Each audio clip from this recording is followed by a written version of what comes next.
In the new age of commerce, where networks change the rules of economic behaviour, all businesses must adapt their business models in order to succeed.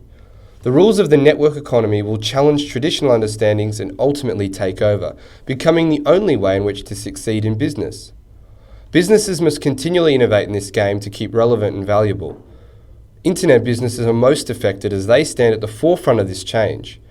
In this video, Skype will be used as a best practice example, a case study of success in the new economy where networks and attention are the ultimate tools in value creation. The next section will be organised into a timeline, outlining Skype's key milestones to maturity as an internet business trading in the new economies. At each moment in the timeline, we aim to identify innovations and developments that were implemented, revenue stream opportunities, and cultural milieu in which the innovation was adopted. It is difficult to determine whether internet business has matured per se, as the old industrial economy's rules still govern much of the market. But what this Skype case study will certainly demonstrate is how adopting the new rules lead to success. Skype and internet business alike will continue to innovate until the old rules of competition send them out of business. In 2003 saw the birth of Skype, a voice-over internet program developed by Nicholas Enstrom and Janus Fries.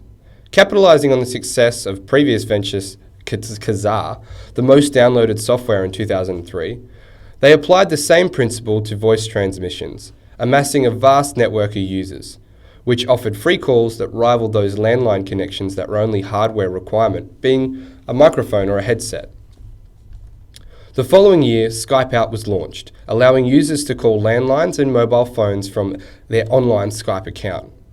With rates rivaling that of the traditional telcos, Skype cleverly integrated themselves into a previously dominated market and diversified their user base. Kelly describes the concept of the law of plenitude and uses fax as an example. One fax machine on its own is not very useful. It's only when many people have them that they become valuable. And Skype subscribes to the same law. If there's no one else using Skype, there is no one to call, no one to experience the technology with. The more people that have it, the more valuable it is. And innovations like the Skype Out ensure that there are always new users attracted to the service. Another example of the law of plenitude will be discussed shortly. As with any application in its infancy, calls to mobile phones in particular were sometimes problematic due to the combination of technical glitches on both mobile and Skype networks and the nature of internet speed at the time. Well, this didn't stop consumers. Using Skype Out, and within the first month, they'd already amassed to 100,000 paying customers. This highlights Kelly's point about the network economy, that wealth flows directly from innovation, not optimization. That is, wealth is not gained by perfecting the known, but by imperfectly seizing the unknown. With Skype versions already available on Windows and Linux, Skype capitalized on the mediocre success of Apple iChat, and they launched a beta version for the Apple OS X. With Steve Jobs back at the helm in '97, Apple's launch of the iPod, iMac, and Mac OS X saw a resurgence in popularity. This partnership saw 105,000 downloads of the Mac version within the first month, helping Skype's users' numbers rocket to over 9 million worldwide. These innovations are what helped Skype multiply their value, adding new users exponentially, and as Kelly describes, adding exponential value with it. The proof is in the pudding. As consumer demand for affordable international and STD rates soar, the shift to VoIP technology sees Skype register users hit 23 million as Skype Out is introduced only a year later. However, Skype Out is banned in China after the Chinese government believes Skype threatened future profits of the telecommunication network.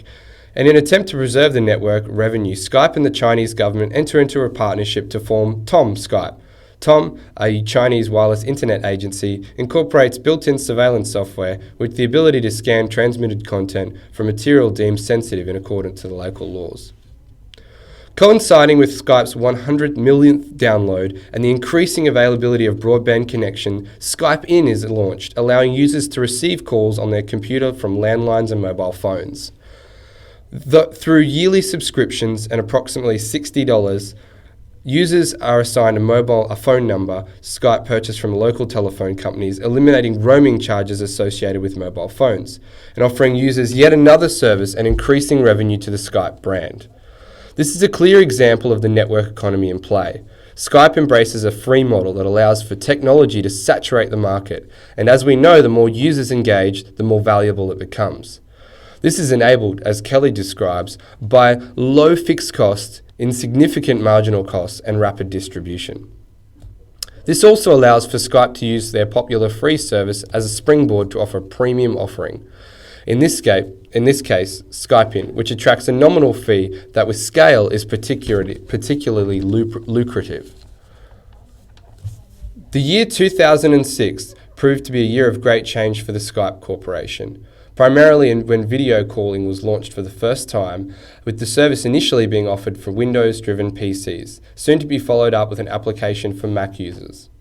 Although not groundbreaking in its technology, Skype is perhaps the best suited of the VoIP companies to introduce this capability, as its peer-to-peer infrastructure enabled them to deliver high-quality, free service that could not only be matched by its competitors.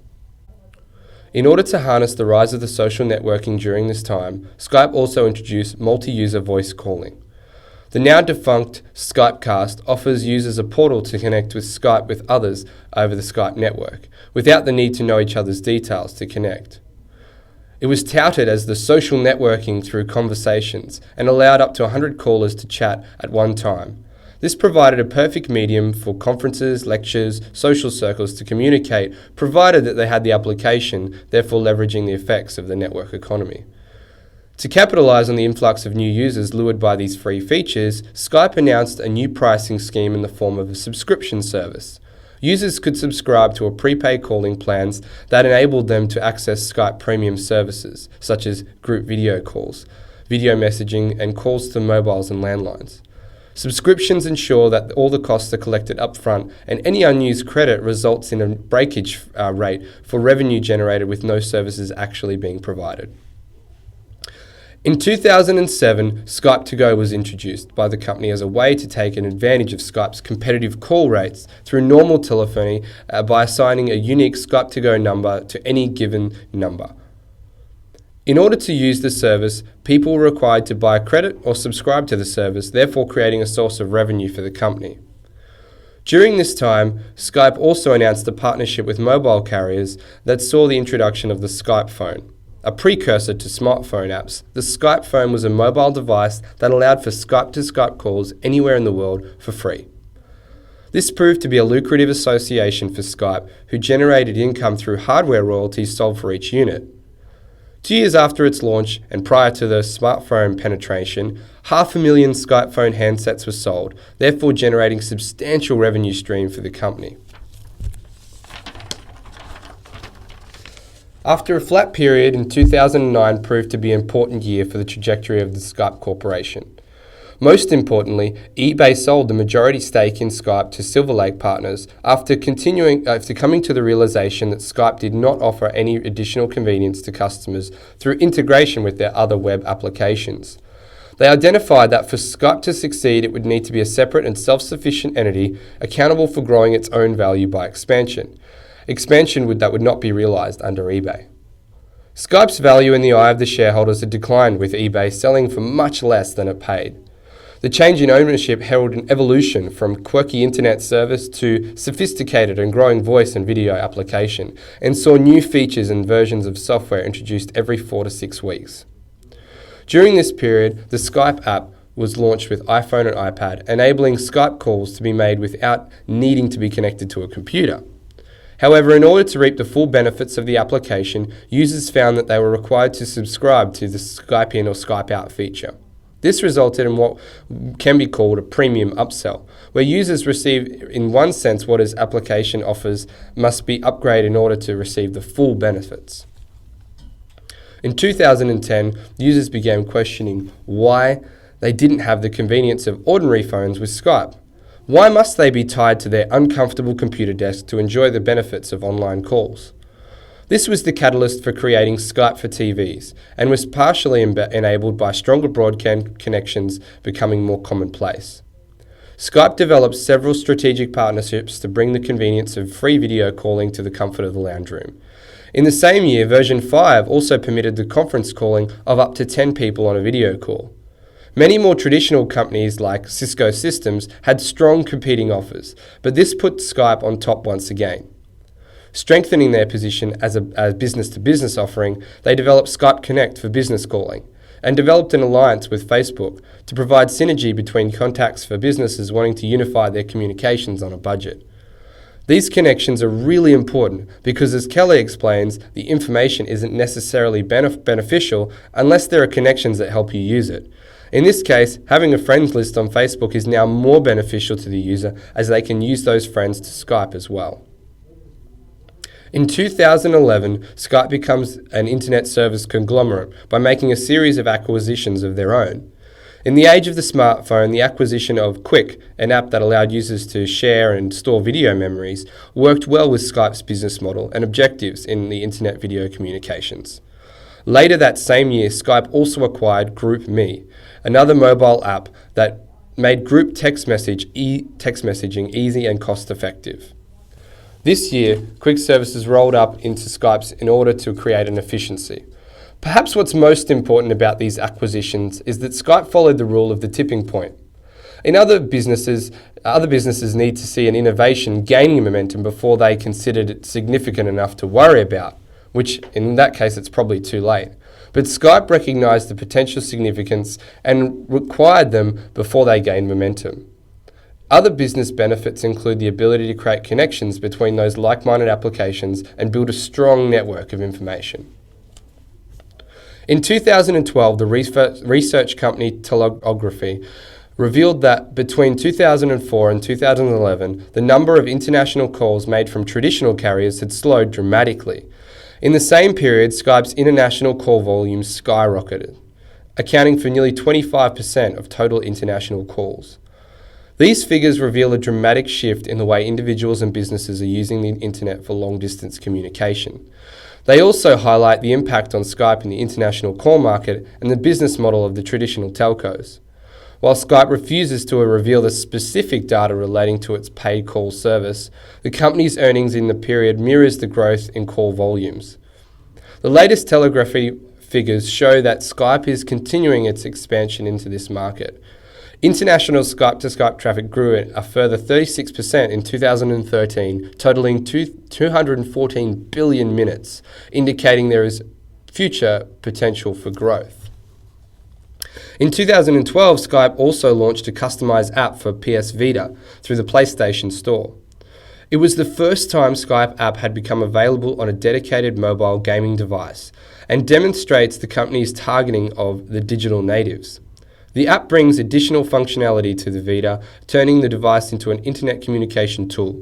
Skype's targeting of young demographic opened up for more market opportunities and paved the way for apps through other game consoles such as Xbox One.